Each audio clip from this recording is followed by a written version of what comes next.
Imagine waking up one day, right, and realizing that the history book a high schooler is reading in Tennessee, well, it tells a fundamentally different origin story of America than the one a student is reading in New York. Yeah, it is a wild concept. I mean, we are not talking about, like, slight variations in dates or, a different footnote here or there. We are talking about entirely different realities. Right, completely different foundational vocabularies for understanding how the country was even built. Exactly. And welcome to today's deep dive, by the way, because that brings us to our core mission for you today. We are looking at a single, highly publicized decision by a Tennessee school district to restrict the book Roots, The Saga of an American Family by Alex Haley. And we are referencing a really fascinating excerpt today titled Contested Heritage, The Battle Over Roots and American Memory. Right. And it is a great source because on the surface, this Tennessee thing, it just looks like a local administrative dispute over a reading list, like a standard board meeting. But it's not. To truly understand this story, we can't just look at the physical book itself. We really have to look at what it represents. Yeah, because it operates like this perfect crystalline window into a massive nationwide battle. It's about education, cultural memory, and, well, the intense polarization of the American classroom. It really is. I mean, Roots is functioning as a symbol here. The arguments happening in that specific Tennessee district, they are replicating across the entire country. Just copy and paste. Pretty much. And it reveals these deep philosophical divides over who actually holds the power to curate reality for the next generation. It is about this geographical fracturing of the educational system. Okay, let's unpack this. Because before we can really evaluate the objections or what the school board actually did, we first need to establish the gravity of the object they are restricting. Yeah, the cultural footprint of the book. Right, because Roots is not just some random historical fiction novel pulled off a dusty shelf. When it was released in the 1970s, I mean, it was like a cultural big bang for public understanding of African-American history. Oh, absolutely. The impact was seismic. So why did this specific text become such a monumental anchor in the education system? How did it shift the narrative from, like, abstract statistics to a visceral, lived experience? Well, it really comes down to the mechanics of human empathy. Prior to Roots, the history of the transatlantic slave trade was mostly taught to the general public through this really sterile lens. Like macroeconomics. Exactly, macroeconomics and abstract statistics. Students would sit there and read about agricultural yields or triangular trade routes and just the sheer tonnages of human cargo. Which honestly is an incredibly effective way to prevent anyone from feeling anything. Right. Because human brains are wired for narrative. We aren't wired for spreadsheets. We really are. If you give a teenager a list of import statistics from 1820, their cognitive defense mechanisms just categorize it as ancient impersonal data, and they just move on. And that is the exact psychological barrier that Alex Haley broke through. I mean, by tracing his own West African lineage back to a specific man, Kunta Kinte, he dramatized the generational horrors of slavery through his own family tree. He made it personal. Very personal. Haley bypassed the statistics entirely. He turned a macroeconomic system into this intimate family drama. And then, of course, when the television miniseries adaptation aired in 1977, oh, man, that was huge. it was an inescapable cultural phenomenon. You had tens of millions of Americans sitting in their living rooms, forced to witness the generational trauma, the physical brutality, the systematic stripping of identity. It effectively put faces and names and, like, a heartbeat to the numbers. It created a massive emotional bridge. Yeah, and that emotional bridge is exactly why Roots became a vital gateway text in schools. For decades, educators have relied on it as a primary tool for discussing systemic inequality and the actual lived reality of slavery. So it's foundational. Very much so. When you restrict a text with that kind of historical footprint, you are not just making a minor syllabus tweak.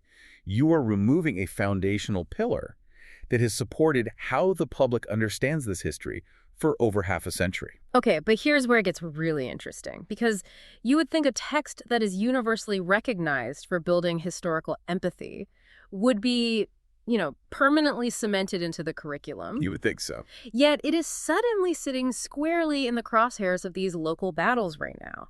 And the challenges to the book, they aren't just a vague wave of anger.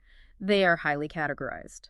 According to the source text, the objections break down into 3 distinct buckets: content, politics, and accuracy. Right. Those are the main 3. But I actually want to push back on one of these right out of the gate, just for the sake of exploration. Let's hear it. Let's talk about the accuracy argument, because critics of the book frequently point out that Haley's genealogical research, well, it had some serious inconsistencies. It did. Historians have pointed that out for a long time. Right. Some historians and genealogists have challenged his direct connection to the specific African village he claimed. They noted gaps in the oral history, gaps in the historical record. So my question is, if we are actively using this material to teach history to minors, shouldn't absolute accuracy be a valid standard? That is a fair question. Like, if the genealogy doesn't hold up to rigorous scrutiny, shouldn't a school board have the right to pull it from a history class? Or is that just a secondary excuse? What's fascinating here is how the mechanics of a school board challenge actually work in practice. Because your point about accuracy is entirely valid. As the source notes, historians have spent decades debating the precise line between fact and fiction in Haley's work. Right. I think it was eventually categorized as a faction, right? A blend of fact and fiction. Exactly, faction. However, when we look at the documentation from these modern school board disputes, our source points out that the genealogical accuracy is rarely the true driving force behind the restriction. Wait, really? So you are saying the historical inconsistency is just like a convenient administrative lever? It frequently functions that way, yeah. The accuracy argument provides this sturdy academic-sounding scaffolding. Oh, wow. But when you actually listen to the primary complaints from challengers in these meetings, the energy is overwhelmingly focused on the other two buckets, content and politics. Okay, so let's break those down. What are the content objections? Well, challengers consistently point to the graphic depictions of violence, sexual violence, and racial brutality that are inherent in the text. Which, I mean, to play devil's advocate for the challengers for a second, that sounds like a completely standard educational debate. Right. Deciding whether a book is too graphically intense for an 8th grader versus, say, a high school senior, that's just a normal part of a teacher's job, isn't it? It is a standard debate, which is exactly why it is such an effective argument for restriction. Framing the removal around age appropriateness and, protecting minors from trauma, it makes it a conversation about child welfare rather than historical suppression. That makes sense. But the source notes that the content argument inevitably bleeds into the political and ideological objections, and that is where the real engine of this nationwide movement lives. Yeah, the ideological objections. Those usually center around this phrase we hear constantly in the news right now, divisive concepts. Yes. There's a deeply rooted argument from challengers that teaching texts heavily focused on systemic inequality and historical racial brutality, well, it induces unnecessary guilt and discomfort in modern students. So the claim is that focusing on the darkest chapters of the past inherently divides students in the present. Exactly. The argument is that it pits them against one another based on historical grievances. It connects to this massive wave of state legislation we are seeing that addresses exactly how race and history are taught. So what does this all mean for the actual structure of the American education system? Because these objections, whether they are rooted in protecting kids from graphic violence or protecting them from ideological discomfort, they are manifesting as actual policy. Real binding policy, yeah. And it feels like we are watching the decentralization of education happen in real time. I mean, to use an analogy, it is like trying to run a national railway system where every local town's mayor gets to decide the width of the tracks. This is a great way to put it. Right. The train leaves New York, but the moment it hits Pennsylvania, the tracks are a different size. And the whole thing just derails. History literally changes depending on your zip code. This raises an important question about how authority is distributed in American schools. We are witnessing this massive structural shift where local school boards and state legislatures are just aggressively asserting tight authority over curriculum. The national railway doesn't exist anymore. It doesn't. What a student learns is becoming hyper-localized. It is entirely dependent on the political and cultural makeup of their specific town. Which inevitably leads to a massive collision over intent. Because the people shrinking the track width and the people trying to keep the trains running, they have totally different definitions of what is actually happening in these board meetings. It's a battle between censorship and curation.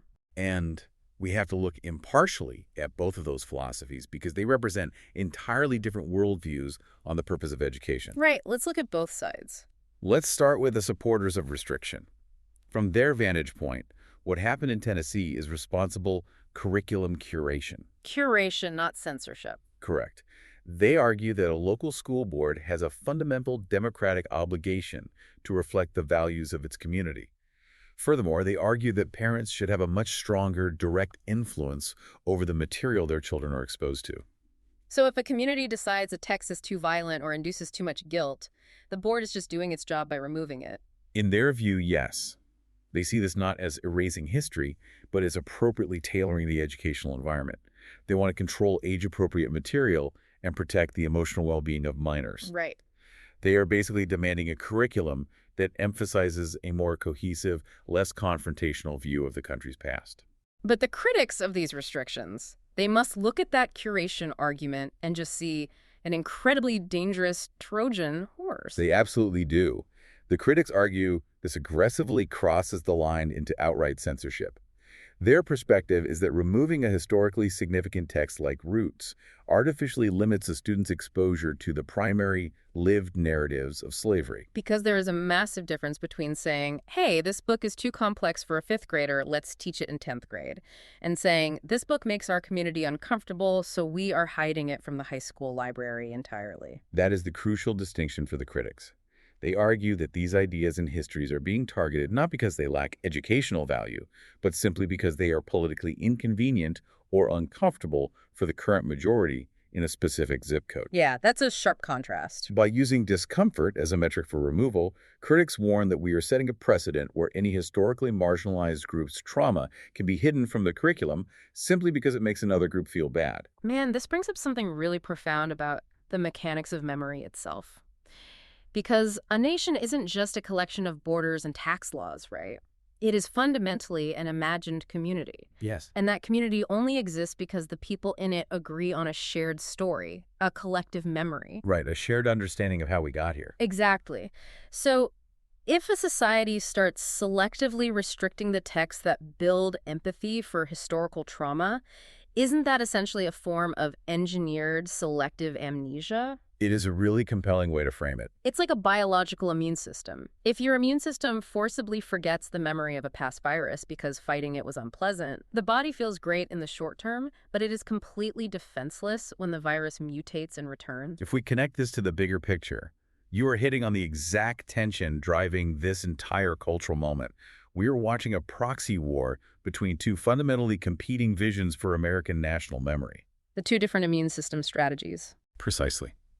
One vision argues for confronting history fully, even when it's uncomfortable. This side believes that staring directly at the darkest chapters, like slavery and systemic racism, is the only mechanism for understanding modern inequities. Right, they see discomfort as necessary. Yet discomfort is viewed as the necessary price of civic maturity. But the opposing vision... Right, what is the counter to that? The opposing vision prioritizes social cohesion, patriotism, and limiting divisive content. This side argues that dwelling extensively on historical atrocities fractures the modern community. So they think it creates division today. Exactly.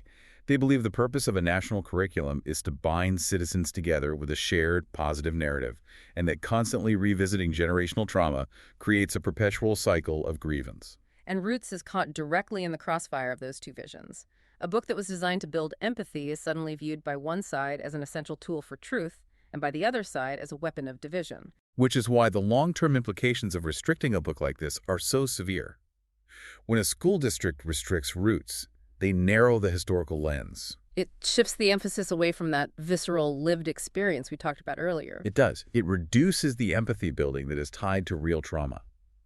If you remove the human narrative, you inevitably drift back toward a more sanitized, abstract version of history. You return to the statistics. Yes, you return to the trade routes and the tonnages, which, as we established, are incredibly easy for a student to intellectually distance themselves from. You essentially unhumanize the history. And that is why these local board meetings are generating national headlines. Books like Roots have transcended their status as just educational tools. They are now symbolic markers in a much wider ideological divide concerning media trust and interpretations of systemic racism. It is wild to consider the sheer weight of consequence sitting on the shoulders of local, often unpaid community school board members. I mean, they aren't just voting on budget allocations for new gym equipment anymore. Not at all. They are literally acting as the gatekeepers of reality for the next generation. They are pulling the levels on the machine that builds American identity. They are. And the decisions they make dictate whether future citizens will possess the historical context required to navigate complex concepts of inequality and justice. So as you, the listener, process all of this, the takeaway from the source material is clear. The events in Tennessee, the heated debates over age appropriateness, the scrutiny of genealogical accuracy, and the legislative bans on divisive concepts, they are not an isolated phenomenon about a single reading list. No, they represent a fractured nation desperately trying to establish control over its own origin story. It is a real-time battle to define the narrative. It really is. And as this hyperlocalization continues to accelerate, school district by school district, it forces us to confront a deeply unsettling question. It does. I'll leave you with this thought to mull over on your own. If local school boards continue to geographically fragment how we teach history, we have to ask ourselves, will the next generation of Americans from differing states even share the same foundational vocabulary to discuss the origins of their own country? Or will we find out too late that the railway tracks have been altered so many times in so many different towns that we can no longer communicate across state lines at all? It's something we all need to be watching closely. Thanks for joining us on this deep dive.